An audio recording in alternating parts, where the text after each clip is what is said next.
स्थानिक पातळीवर मनसे पदाधिकाऱ्यांशी संवाद साधून समन्वय ठेवा. दोनही पक्षांच्या आढावा बैठका घ्या. उद्धव ठाकरेंच्या पदाधिकाऱ्यांना सूचना. मनसेचे अध्यक्ष राज ठाकरेंचा मनसैनिकांना कानमंत्र.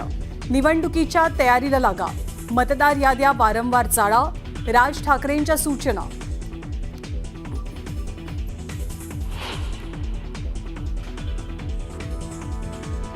छगन भुजबळ म्हणत असलेली बैठक नेमकी कुठे आणि कधी झाली याची माहिती द्या.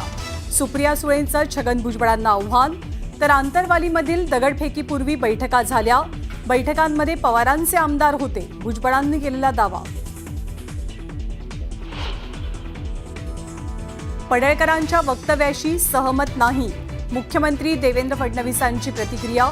तर पडळकरांच्या वक्तव्याबाबत पवारांशीही फोनवरनं चर्चा झाल्याची मुख्यमंत्र्यांची माहिती. गोपीचंद पडळकरांच्या विरोधात राष्ट्रवादीचे कार्यकर्ते आक्रमक. मुंबई पुण्यासह विविध ठिकाणी जोडे मारो आंदोलन. तर श्वानाच्या गळ्यात पडळकरांचा फोटो लावला. मुख्यमंत्र्यांचा फोन आला होता. यापुढे अशी वक्तव्य नको असे आदेश. मुख्यमंत्र्यांच्या सूचनेचं पालन करणार. गोपीचंद पडळकरांची कबुली.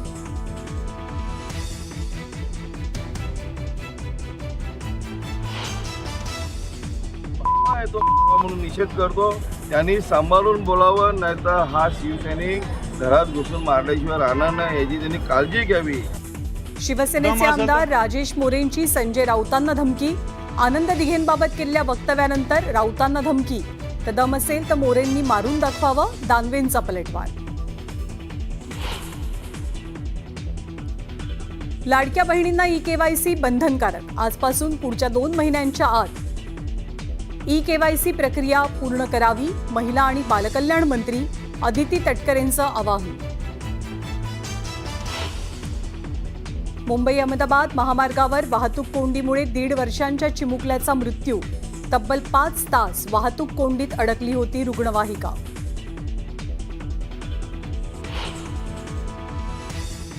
कर्नाटक बँक दरोड्यातील बॅग मंगळवेढाच्या हुलजंती इथे सापडली. बंद असलेल्या घराच्या छतावर सापडलेल्या बॅगमधनं 6.5 किलो सोनं आणि 41 लाखांची रोकड जप्त.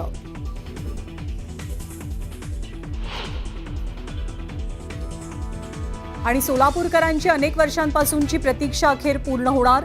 सोलापूर मुंबई आणि सोलापूर बंगळुरू विमान सेवा 15 ऑक्टोबरपासून सुरू होणार. यानंतर बुलेटिनमध्ये घेऊयात गावाकडच्या 50 बातम्यांचा वेगवान आढावा. नाशिकच्या मालेगावमधील गिरणा धरण ओव्हरफ्लो झालं आहे. धरणाच्या पाणी पातळीमध्ये सातत्यानं वाढ होतीये. त्यामुळे धरणाचे 3 दरवाजे उघडण्यात आले. गिरणा धरणातून सध्या 3714 क्युसेकनं पाण्याचा विसर्ग सुरू आहे. बीडच्या आष्टी तालुक्यातील पेठपांगरा गावात झालेल्या ढगफुटीसारख्या पावसामुळे तलाव फुटला. त्यामुळे शेकडो एकर शेतजमीन पिकांसह खरडून निघाली. त्यामुळे सरकारनं तात्काळ नुकसान भरपाई द्यावी अशी मागणी शेतकऱ्यांनी केली. जालना जिल्ह्यातल्या अंबड तालुक्यातील गल्हाटी प्रकल्प 100% भरलाय. गल्हाटी प्रकल्पात गोदावरी नदीतून पाणी सोडण्याची मागणी गल्हाटी धरण संघर्ष समिती मागील 20 वर्षांपासून करतेय. दरम्यान आता गल्हाटी प्रकल्प ओव्हरफ्लो झालाय. त्यामुळे संघर्ष समितीच्या वतीनं जलपूजन करण्यात आलं. सोलापूर जिल्ह्यामध्ये गेल्या 4 ते 5 दिवसांपासून जोरदार पावसानं हजेरी लावली. त्यामुळे फळबागांना फटका बसलेला आहे.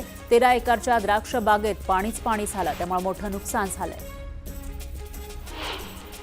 सोलापूर शहरातील द्वारकाधीश नगरात नागरी वस्तीमध्ये ड्रेनेजचं पाणी शिरलं. ड्रेनेजच्या पाण्यामध्ये बसून शिवसेना ठाकरे गट आणि स्थानिक महिलांनी आंदोलन केलं. पाण्यात बसून होडी सोडत महापालिका प्रशासनाचा निषेध केला. सोलापूरच्या अक्कलकोट तालुक्यात मुसळधार पाऊस झाला. त्यामुळे शेती पिकांचं नुकसान झालं. तातडीनं पंचनामा करून नुकसान भरपाई द्यावी अशी मागणी शेतकऱ्यांनी केली. अतिवृष्टीनं तलाव फुटून बीड तालुक्यातील पिंपळगाव घाट इथले शेती पिकांचं प्रचंड नुकसान झालंय. आमदार संदीप क्षीरसागर यांनी नुकसानीची पाहणी केली आणि पंचनामे करण्याच्या सूचना दिल्या. अहिल्यानगरच्या नेवासा तालुक्यातील सोनई, खरबंडी, पानेगाव परिसरामध्ये मुसळधार पावसानं हजेरी लावली. अचानक आलेल्या या अतिवृष्टीमुळे नाले ओढे तुडुंब भरून वाहू लागले. मुसळधार पावसामुळे शेती पिकांचंही मोठं नुकसान झालंय. लातूर जिल्ह्यामध्ये अतिवृष्टी आणि पूरस्थितीमुळे हाहाकार माजलेला आहे. या पुराच्या पाण्यात वाहून गेलेल्या तिघांचे मृतदेह सापडले. जवळपास 2 दिवसानंतर या तिघांचे मृतदेह सापडले, त्यामुळे कुटुंबियांनी मोठा आक्रोश केला.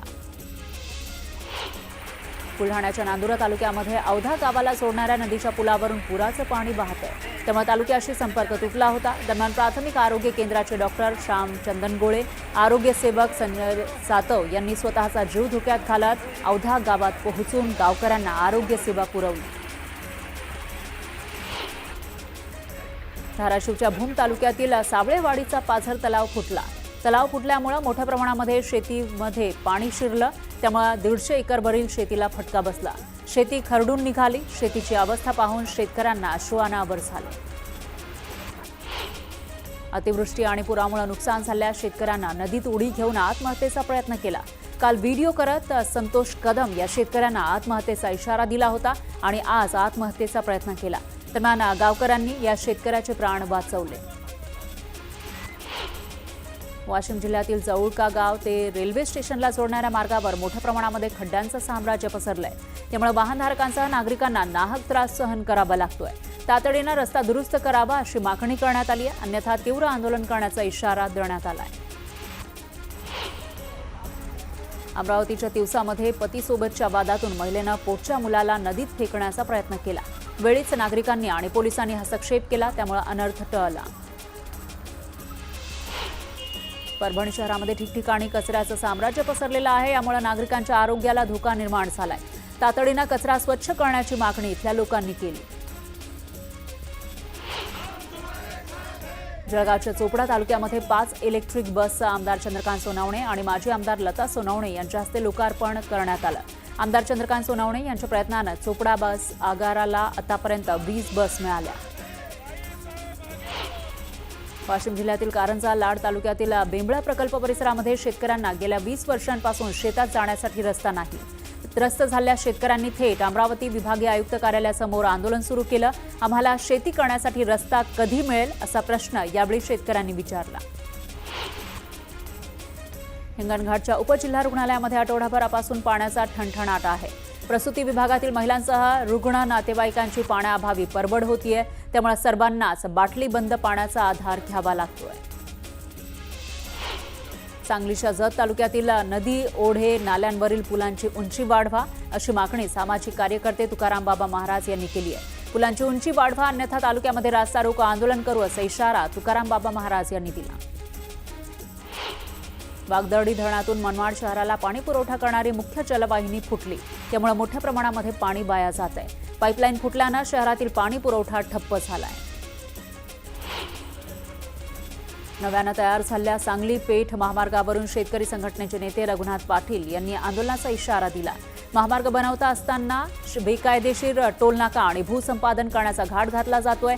बेकायदेशीररित्या जमीन संपादित करण्यात आली आहे, त्याचा कोणताही मोबदला शेतकऱ्यांना दिलेला नाही असा आरोप त्यांनी केला. चंद्रपुरात दरवर्षीप्रमाणे यंदाही शारदीय नवरात्रोत्सवात माता महाकाली महोत्सवाचं आयोजन करण्यात आलंय. 5 दिवस चालणाऱ्या या महोत्सवाला 27 सप्टेंबरपासून सुरुवात होणार आहे, तर 30 सप्टेंबरला नगर प्रदक्षिणा आणि पालखी काढली जाणार आहे. महोत्सवाची तयारी उत्साहात सुरू आहे. आज मंदिर परिसरात विधिवत मंडप पूजन करण्यात आलं.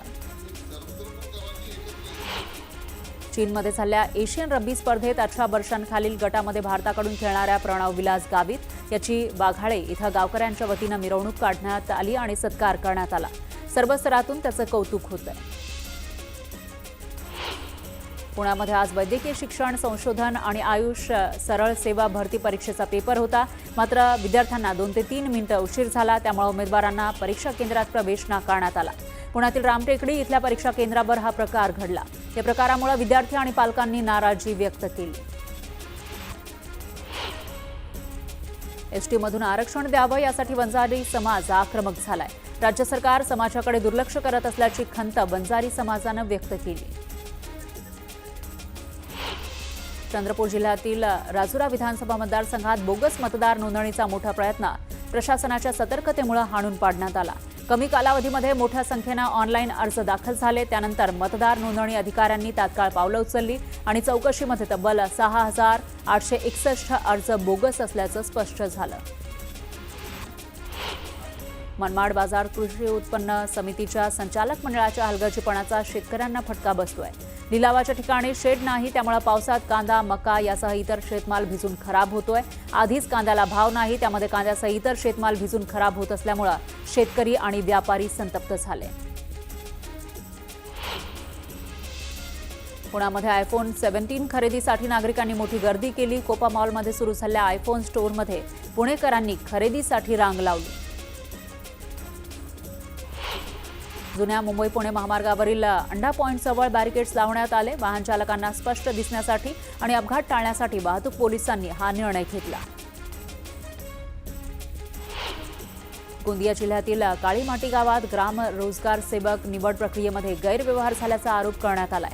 या प्रकरणात कारवाई न झाल्यास ग्रामस्थांनी आंदोलनाचा इशारा दिला. कन्नडमध्ये बंजारा समाजानं मोर्चा काढला. बंजारा समाजाला एसटी प्रवर्गातून आरक्षण देण्याची मागणी यावेळी करण्यात आली. दरम्यान आंदोलकांनी जोरदार घोषणाबाजी केली. गोंदिया जिल्हाधिकारी कार्यालयासमोर प्रहारनं अनोखं आंदोलन केलं. अंगावर कागद चिकटवत मागण्या पूर्ण करण्याची मागणी करण्यात आली. दरम्यान जिल्हाधिकाऱ्यांना निवेदनही देण्यात आलं. जळगावात शरद पवारांच्या राष्ट्रवादीनं आंदोलन केलं. यावेळी गोपीचंद पडळकर यांच्या वक्तव्याचा निषेध करण्यात आला. दरम्यान पडळकरांच्या प्रतिमेला जोडे मारण्यात आले.